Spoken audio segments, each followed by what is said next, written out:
Une aigrette de 3 longues plumes rubanées se dresse au-dessous de chaque œil.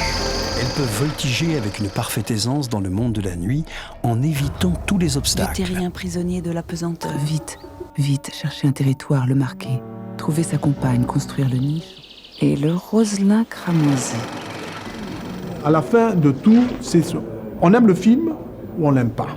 Est-ce qu'il nous touche ou il ne nous touche pas?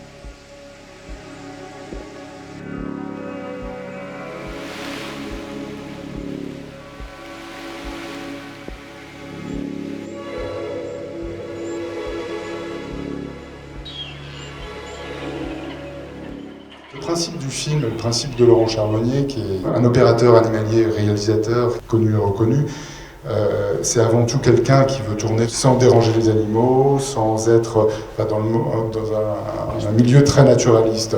Être moins visible possible pour ne pas perturber le comportement naturel des animaux.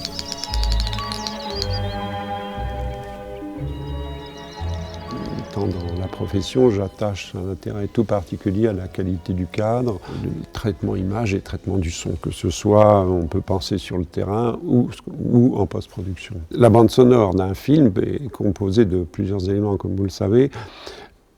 Évidemment, le 3/4 du temps, et surtout pour production télévisuelle, une narration, j'en ai déjà parlé, plus ou moins fournie, plus ou moins justifiée. Des éléments de son naturaliste, c'est-à-dire les animaux qu'on voit à l'image, prenons l'exemple d'animaux, et aussi des milieux dans lesquels ils vivent.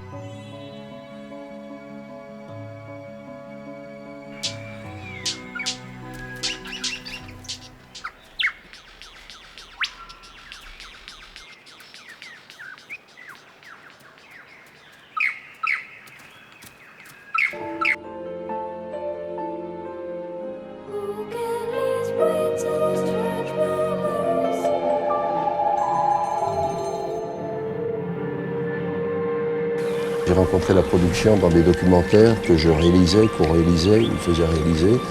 Et cette possibilité que donne la production de pouvoir faire naître les choses, donner la liberté à des expressions, et de donner les moyens à ceux qui ont du talent, ça a été une forme de vocation qui m'a plu.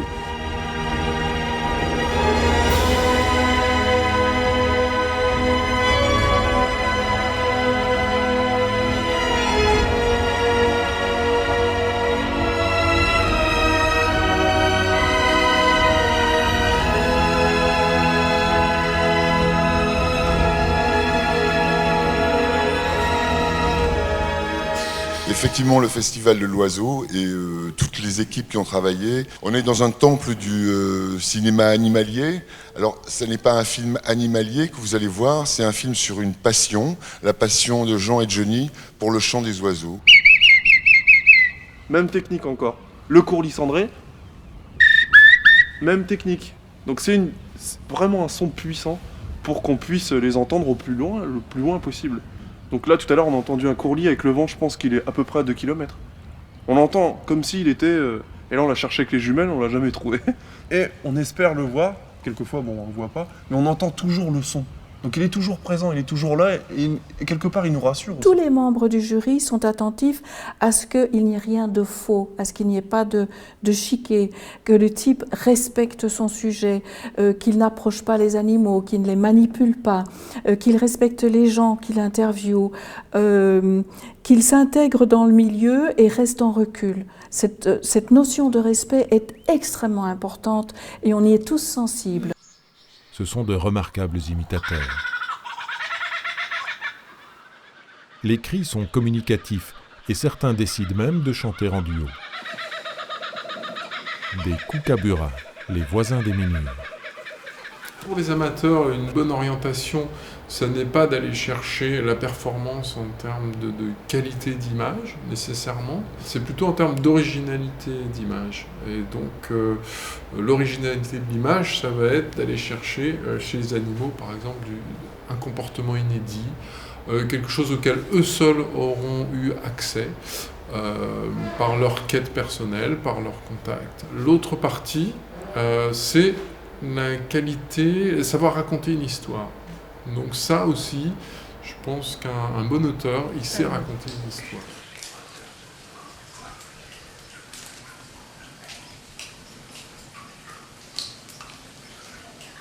Mais parfois, un mâle se réveille en pleine hibernation à la recherche d'une âme sœur.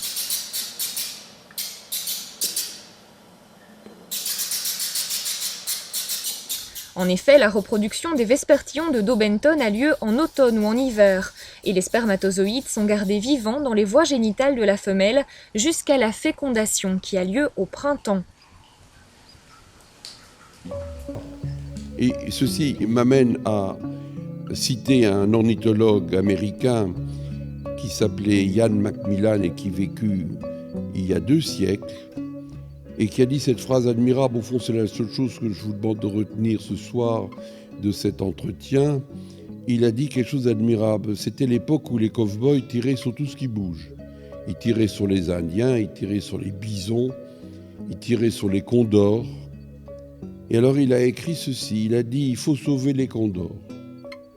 Oh, c'est pas tellement qu'on a besoin des condors, c'est qu'on a besoin de les sauver. Parce que pour les sauver, il faut développer des qualités de sensibilité humaine dont nous aurons besoin pour nous sauver nous-mêmes. C'était très beau. Et en plus, c'était très vrai.